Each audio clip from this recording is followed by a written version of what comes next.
আজকে আমি আপনাদের সাথে শেয়ার করব ব্রয়লার মুরগি দিয়ে কাচ্চি রান্না। হ্যালো ভিউয়ার্স, সবাই কেমন আছেন? কাচ্চি রান্নার জন্য প্রথমে পেঁয়াজ বেরেস্তা করে নেব। তাই আমি পরিমাণ মতো পেঁয়াজ কুচি তেল দিয়ে খুব সুন্দরভাবে বেরেস্তা করে নিলাম লবণ দিয়ে।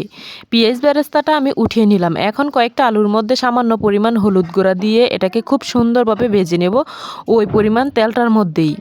এগুলোকে খুব সুন্দরভাবে ভেজে আমি উঠাই নেব এই আলুগুলা। আর এই মুরগিগুলা দিয়ে আজকে আমি কাচ্চিটা রান্না করব, ওইটি আপনাদের সাথে শেয়ার করি। এখানে অর্ধেক পরিমাণ পেঁয়াজ কুচি দিয়ে দিলাম বেরেস্তার, লাল মরিচের গুঁড়া পরিমাণ মতো লবণ, আর দিয়ে দিলাম কতগুলা গরম মশলার গুঁড়ি। এখানে কাজু বাদাম আর হচ্ছে গিয়ে কিশমিশ, এগুলো খুব সুন্দরভাবে বেটে নিয়েছে। আর ওইগুলো আমি এখানে দিয়ে খুব সুন্দরভাবে মাংসটাকে ম্যারিনেট করে নেব কতক্ষণের জন্য।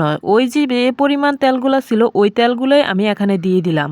এখানে দিয়ে দিলাম ভেজে রাখা আলুর টুকরাগুলো, এগুলো খুব ভালোভাবে মিশিয়ে নিলাম। দেখুন কতটা সুন্দর হয়েছে দেখতে কালারটা। এখন আমি কড়াইতে এই সবগুলা দিয়ে খুব সুন্দরভাবে কষিয়ে নেব।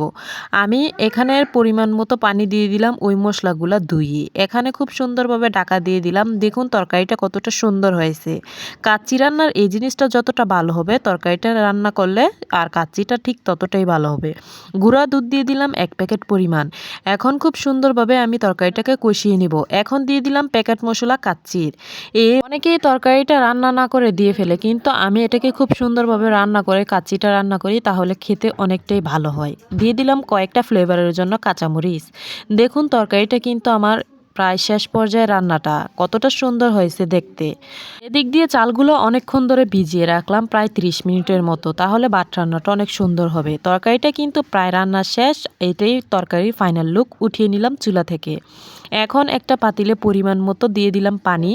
আর এর মধ্যে আমি দিয়ে দিব কতগুলা ওই যে প্যাকেটের মধ্যে থাকে না, সবগুলা মশলাই দিয়ে দিলাম। এখানে পরিমাণ মতো দিলাম লবণ, এখন দিলাম তেল। এগুলো খুব সুন্দরভাবে বলক আসলে দিয়ে দিলাম চালগুলা। যখন বাটটা রান্না প্রায় শেষ, বাটটা কিন্তু আমি 50% হলে উঠিয়ে নিব, যেহেতু এইগুলোকে আমি দমে রান্না করব।